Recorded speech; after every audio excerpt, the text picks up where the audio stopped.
Praise the Lord. ദൈവത്തിൻ്റെ അതിപരിശുദ്ധ നാമത്തിന് നന്ദിയോടെ ദൈവത്തെ സ്തുതിക്കുന്നു, സ്തോത്രം ചെയ്യുന്നു.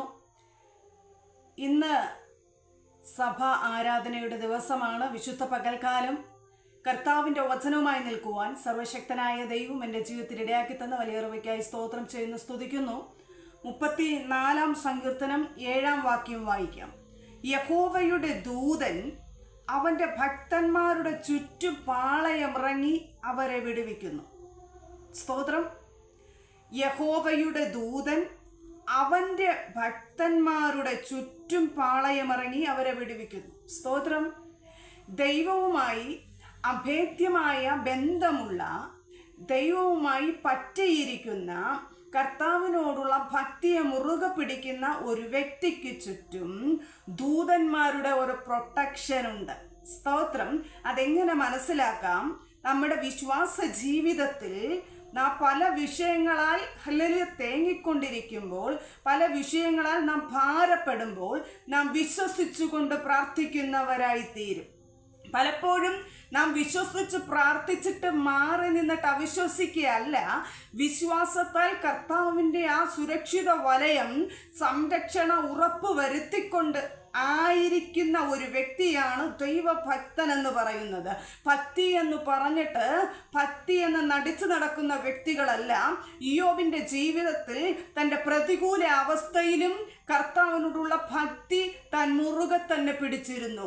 നാം ദൈവത്തോടുള്ള ഭക്തിയെ മുറുകെ പിടിക്കുന്നുണ്ട് എങ്കിൽ യഹോവയുടെ ദൂതൻ അവൻ്റെ ഭക്തന്മാരുടെ ചുറ്റും, സ്തോത്രം, കർത്താവിൻ്റെ വചനമനുസരിക്കുന്ന, ദൈവത്തിൻ്റെ വചനത്തിൽ ആഴമേറിയ വിശ്വാസം ചെലുത്തുന്ന ഒരു വ്യക്തിയുടെ ചുറ്റും, ഭക്തന്മാരുടെ ചുറ്റും പാളയമിറങ്ങി അവരെ വിടുവിക്കുന്ന ദൈവമാണ്. എന്നെ കേൾക്കുന്ന ദൈവത്തിൻ്റെ പൈതലെ, നാം എവിടെയായിരുന്നാലും, ഒറ്റപ്പെടലിൻ്റെ അനുഭവത്തിലായിരുന്നാലും, പ്രതികൂലത്തിൻ്റെ നടുവിലായിരുന്നാലും, നമ്മെ കൂടെ നിൽക്കുന്ന വ്യക്തികൾ നമ്മെ മാനസികമായി ഭാരപ്പെടുത്തിയെന്നാലും, സ്തോത്രം, മുന്നോട്ട് പോകുവാൻ പറ്റാത്ത അവസ്ഥയിൽ മുമ്പും പിമ്പും അടച്ച് മാനസികമായി തകർന്ന അവസ്ഥയിലായിരിക്കുന്ന വ്യക്തി ജീവിതത്തോട് ഇന്നു പകൽക്കാലം ദൈവത്തിൻ്റെ പരിശുദ്ധാത്മാവിന് പറയുവാനുള്ളത്, നീ ദൈവസന്നിധിയിൽ മുറുകെ പിടിച്ചു കഴിഞ്ഞാൽ, നീ ദൈവഭക്തയാണെങ്കിൽ, ദൈവഭക്തനാണെങ്കിൽ, നിനക്ക് ചുറ്റും ദൂതന്മാരുടെ പ്രൊട്ടക്ഷൻ ഉണ്ടെന്നാണ് ഇന്ന് പകൽക്കാലം ദൈവത്തിൻ്റെ പരിശുദ്ധാത്മാവിന് പറയുവാനുള്ളത്. ശാരീരികമായ രോഗം വരുമ്പോൾ, കുടുംബത്തിലൊരു പ്രതികൂലം വരുമ്പോൾ, തലമുറയിലൊരു വ്യത്യാസങ്ങൾ വരുമ്പോൾ പലപ്പോഴും നീ ദൈവത്തെ മാറ്റിക്കളയുന്നില്ലേ? അങ്ങനെയല്ല, കർത്താവിനോടുള്ള ഭക്തിയെ നീ മുറുകെ പിടിക്കണം. കർത്താവ് അതാണ് ആഗ്രഹിക്കുന്നത്.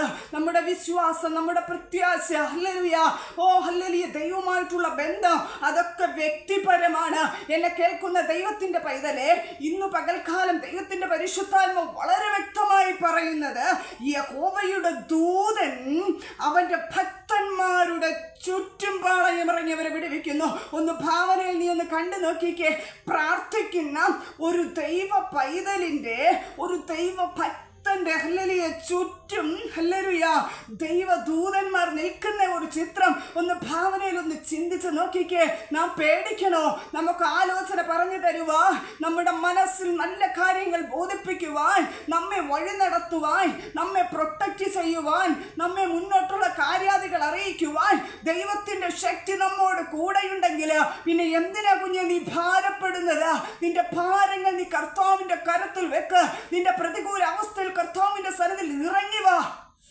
ദൈവത്തിന്റെ പരിശുദ്ധാത്മാവ് ഇന്ന് പകൽക്കാലം പറയുന്നു, നീ ഒന്നുകൊണ്ട് കുലുങ്ങണ്ട കേട്ടോ.